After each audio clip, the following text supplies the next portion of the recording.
Hi, I'm Kalie Shorr, and you're watching Celeb Secrets TV. It's 7 songs. It was supposed to be 4, and then I just started falling in love with more and more and more songs. I started writing for it about 6 to 9 months ago. I released an EP earlier in 2017 that I love and am proud of, but I felt like there was part of my story that wasn't being told, and I was learning how to tell it, and I met this amazing producer, Skip Black, who helped me really find the sound, and we were writing for another artist named Olivia Lane, who I love. She's a sweetheart, and we write for her project all the time. And that was how I'd met Skip, and we'd really only ever written for Olivia, and if you've ever met Olivia, you know she's very high energy, and I'm very high energy as well. So when we get in a room, we kind of box out anybody else who's there because we're just like back and forth for 3 hours. And so I hadn't really gotten the chance to get to know Skip, even though we'd written with him. And one day she was really sick and had to cancel, and I almost didn't want to go to the co-write. Skip almost didn't want to go to the co-write, and we asked our publishers, we're like, should we go? And they were like, no, you have to go. And so we go, and I had just had this ex-boyfriend thing happen earlier in the week where he texted me and just unloaded all of this emotional baggage on me, which is not my job because it has been 5 years since he left me for my best friend. I know, girl, I know. And so he unloads all this emotional baggage on me, and so we were sitting down to write this song, and I don't know what it was, but Skip and I just very connected, and the story fell out, and we wrote this song called Awake, which is the title track of the whole record, and that was the first song we kind of wrote for it.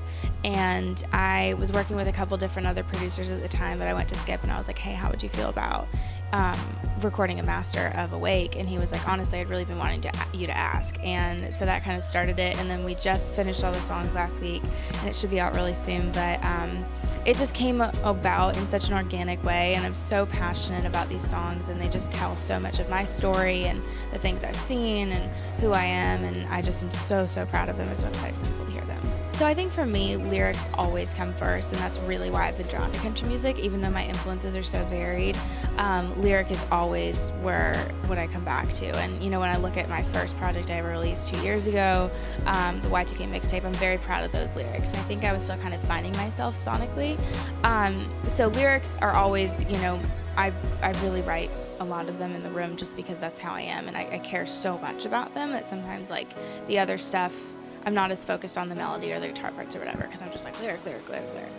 And but this project was the first time that I started kind of writing these guitar parts and really controlling the sonic sound and making it cohesive and making it this fusion of all my influences. And I'm really proud of the fact that I wrote some of the lead parts on guitar. I've been playing a lot more electric, and so you can hear some of the parts on the actual record that I wrote in the room on my Jackson electric guitar.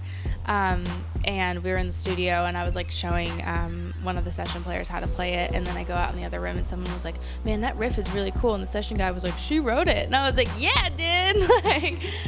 So it's just been really cool to kind of be more hands-on in every single part of it, and I think it's resulted in this project that is just 100% me, and I'm very excited about it.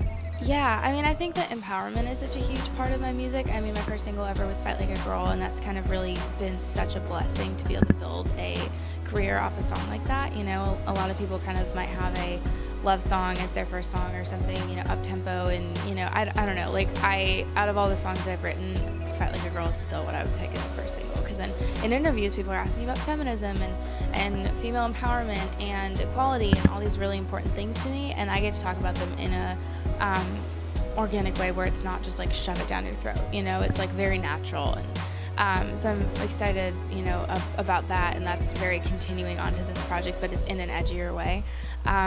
So it's gonna be a little bit, it's definitely more rock influenced and all that stuff, but yeah, I'm really excited to see that kind of empowerment translate in a different way, and more of a badass kid who wore Vans to church in high school, I guess,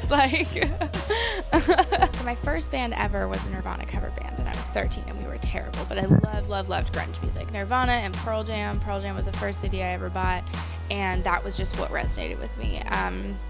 And still does. If I'm having a day where I'm I've been in the studio for 12 hours and I can barely think about the concept of listening to more music, I listen to Alice in Chains, and that's what I do, and I love it.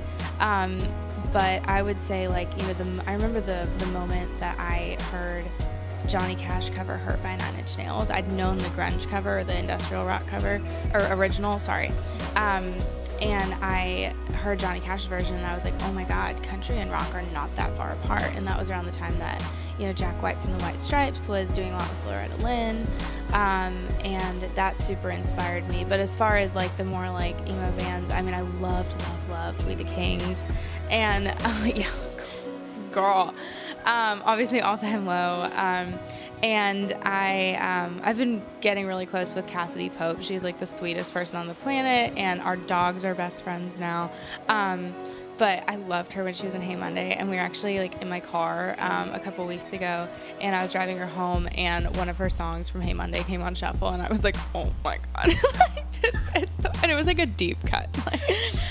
But I loved that, and but I think that the biggest band that you'll hear, kind of the two biggest bands I think you'll hear on this project that are two of my hugest influences outside of the country genre are Paramore and Foo Fighters. So Paramore is just like, then that Riot record, I mean, just changed my life, and we definitely took some influence from that for this project. Oh, I have a good one for this actually. So a secret about this record is that I love the Foo Fighters. They're just, I mean, I saw them live on the tour where Dave Grohl like had broken his leg and was on the throne, and I was like, I'm gonna tell my grandkids about this. If I even have kids, I was just like, oh my God, 25 years from now I'll have kids.